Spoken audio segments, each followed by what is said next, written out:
Tim Petrowich for Dateline Marion. It's time for our weekly visit with Marion head football coach Kerry Martin. And as we head into Week 8, it's a rivalry week in South 7 Conference. Yep. And the Wildcats enter rivalry week at 7-0.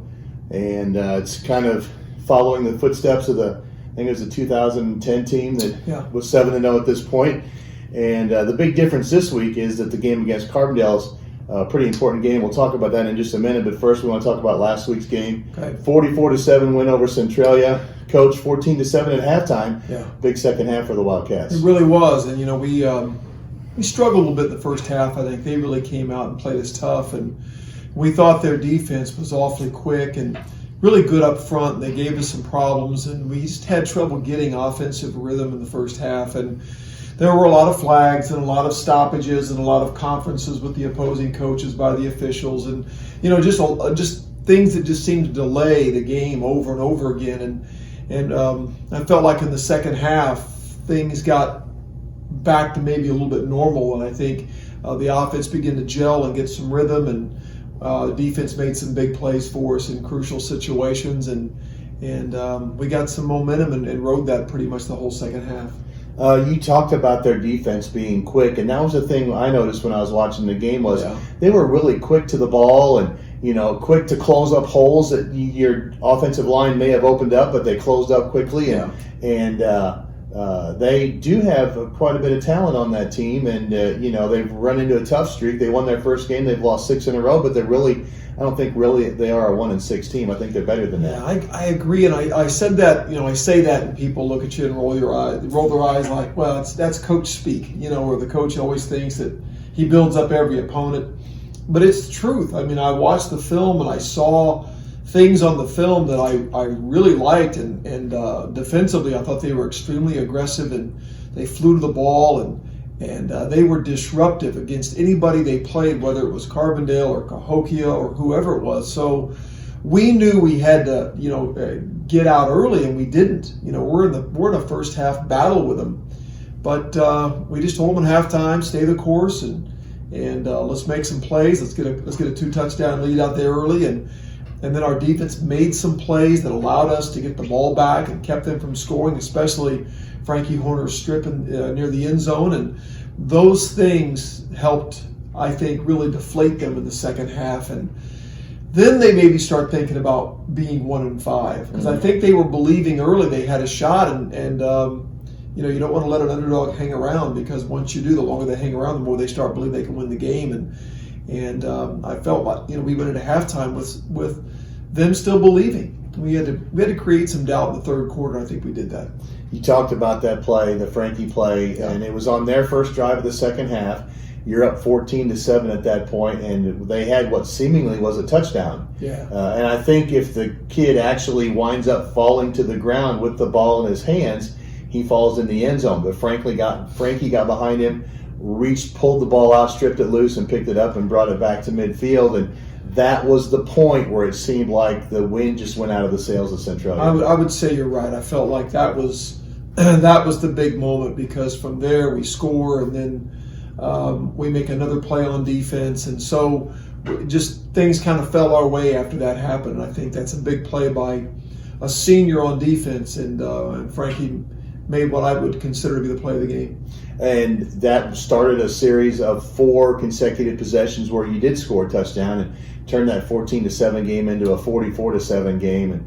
And it was just everything kind of came together for you there in the second half. It did. We got that rhythm we were looking for, and different guys were making plays, and we got a good plays out of Vince and Lucas and Frankie and John Tucker and of course Drake, and just different people started contributing. Bryce Cabanis, and we got some big throws and some big catches, and the offensive line, kind of got their feet under them a little bit and played a much better second half. So I was proud of the kids. We've been pretty resilient all year, and first half again this week wasn't easy, but they came back and corrected a lot of things at halftime and got better. You mentioned some names that have been consistently making big plays throughout the year, important plays, and not big from a flashy standpoint, but important plays. And they continue week after week, and last week was no different. they continue to make those plays in key situations and be leaders on the field for your team. Yeah, we don't really have the kind of statistics, especially individual statistics, that would jump out at somebody. You know, our leading rusher, Drake Ravat, does not have the kind of rushing numbers that would jaw drop anybody, or, you know, Vince's receiving numbers aren't maybe state leading, or but it's the types of catches they make in those big situations. It's the yards per catch. It's the yards per carry that John Tucker has that's more impressive than the number of yards he has. It's the tough yards that Drake Ravat's getting. It's the tackles he's breaking. It's the catches he's making. And who's made any more big catches than Frankie Horner? I mean, whether it's against Highland, or whether it's against Cahokia, or whether it's against whoever, Althoff, he's come up with clutch catches in big situations. And Lucas is the same way. I mean, in key moments, made some big-time throws. So they've all contributed in a way that's helped our team be successful. And though the numbers are good, they're just not gaudy. And that's okay, because we spread it out among a lot of guys, and I think that makes us a better team. You are scoring points, which has been kind of Marion's kind of known for scoring points, and right now you're over 36 points a game. But as I go back and look in past years, most of the time you see you're outscoring your opponents like 36 to 25 or something like that, and the opponents are getting a lot of points. This year, not so much. You're giving up, and you've had some games where you've given up a few points, but it's around 16 points a game, so you're outscoring your opponents by almost 20 points a game this year. Again, we talked beginning of the year about how the defense was a bit of an unknown for us, and I think the fact that they played so well has been a big surprise for us, and a pleasant surprise. And I think with so many new faces over there and so many unknowns going in, I think that's probably been the best thing about this season, is the fact that on both sides of the ball, even in special teams, guys that we hoped would play well, thought would play well, have played well. And I don't mean 3 or 4 guys, I mean 8, 10, 12 guys. So I've had a lot of people say to me, I had no idea this team would be where they're at right now. And of course, we always hoped and we thought they could, but we didn't know. And you never know, because when the season begins, you're optimistic, you hope, you try to place your kids with a certain potential level that you think they can be at. But this group has surprised, I think, a lot of people with the way they performed. And I think the way they played together is the key. Individually, we're not amazing, but I think collectively as a group, we're a pretty good football team. I know a couple of names as I'm going back and listening to some of the games and trying to get some of the statistics finalized and things like that. And a couple of names that you hear a lot on tackles, Davin Melvin and Brendan Fox. Boy, let me tell you, but listen, those guys have had great years, and what the great story behind those two individuals is that they're on defense, they're having this great year, making a lot of tackles, and a year ago, neither one played very much on defense. And so we've always tried to subscribe to the motto, we don't rebuild, we reload. You want to believe that even though we graduate 21 seniors last year, we're going to find a way to put some new players out there that can continue the success. And that's kind of a mantra. And so I think in Brendan Fox and Davin Melvin are two great examples. Davin played the line last year, but he's a much different player than he was a year ago due to his work ethic in the offseason and his leadership. And then I look at Brendan Fox was a backup linebacker last year. Mm-hmm. Boy, there's nothing backup about him now. No, you're right. He is all over the field, and we were from day one said he's going to be a terrific senior linebacker for us, and he's been everything we hoped for. Well, it's time to turn our attention toward Carbondale. Right. And in years past, it's not been in a very important game other than the rivalry aspect of it, because Carbondale probably is the biggest rival that Marion has in the South 7 Conference. But the last couple years, and this year's no exception, this is an important game for the conference. Carbondale still, if they can win, can get into a 3-way tie for the conference championship. Yeah. So that's important for them. It's on their home field. It's their senior night. A lot of motivation, and it's not going to be an easy game for the Wildcats. No, listen, they're an excellent football team. They're the best team we've played since Cahokia. There's no doubt about it. And, I think they're compatible to Cahokia. I think they came very close to beating Cahokia on the last second play. Right. So when I look at our 9-game schedule, they're as good as anybody we've played. they may be the most athletic team, and as far as just pure athlete, offensive, defensive skills, I think they are maybe the best team in the conference.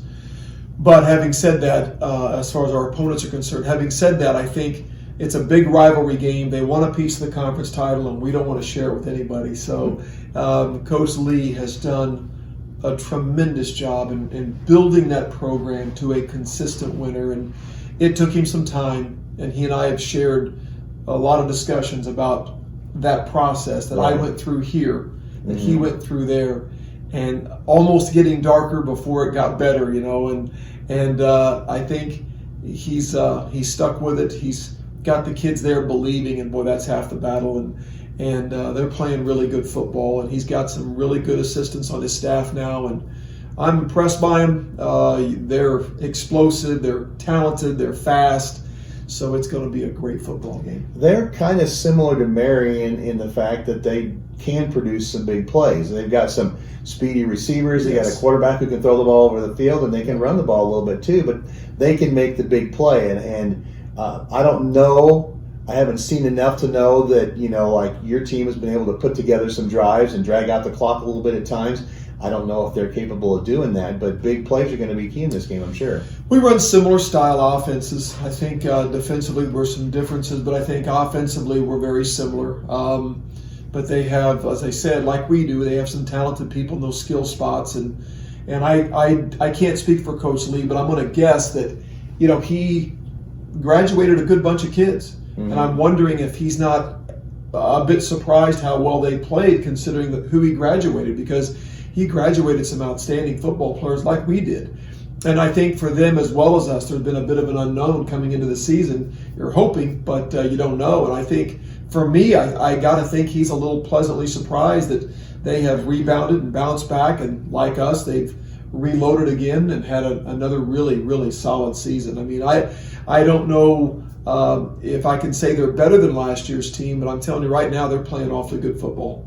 Is this, other than when's the last time you remember this game meaning this much in the conference?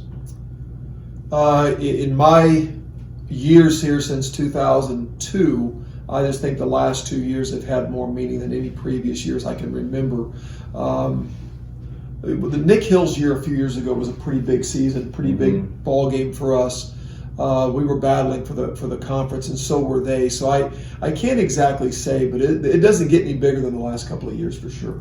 Well, the one thing I can tell you, and you can talk about this a little bit, is as well as Marion's traveled, this is just a 15-mile trip. So it's a good opportunity for the fans to come out and see the Wildcats on the road. Well, we're hoping we have a great crowd there because our fans have traveled well all year, and I think we can get a great crowd there. We're talking about taking some activity buses, some student buses, so we hope that happens. But our fans travel, and it's just so weird to travel 15 minutes to a road game, It literally is just down the street, and we're just not accustomed to that. So be kind of neat to play a game so close to home and get home before midnight. And but we look forward to it. This is what you play for. This is what you practice for. This is what you do all that preparation for. To be in a regular season game that has this kind of excitement, this kind of energy about it is a really cool thing for our kids to experience. And normally when we have a big game, normally it's far away, and to have one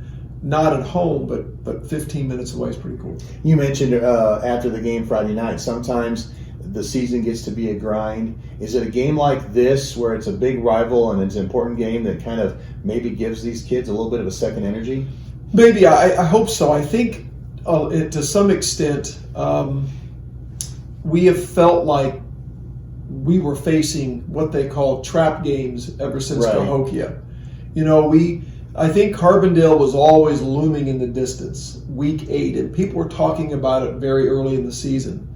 So we played Highland and Cahokia weeks 3 and 4, and then weeks 5, 6, and 7, we played teams that did not have winning records, or they were close to 500 maybe at best. But we worried that our kids, that they didn't. We worried they might look ahead because there's so much talk about the Carbondale game. So I felt like we spent 3 weeks worrying about one of those weeks being a trap game. A game that your kids don't mean to. They might look past it. They didn't. Thank goodness they stayed focused. but that game now is finally here, and so what's been on the back of everyone's mind is now in the front of their mind, and it's front and center now. It's time to play it. But yeah, I think so. I think games like this can bring a renewed energy to the grind that kind of happens around week 7 or 8. You get to week 9, you get to senior night, you start thinking playoffs and things like that. But certainly this will energize our kids. All right, it's Friday night at Carbondale, 7 o'clock kickoff. That's Marion head coach Kerry Martin. For Dateline Marion, I'm Tim Petrowich.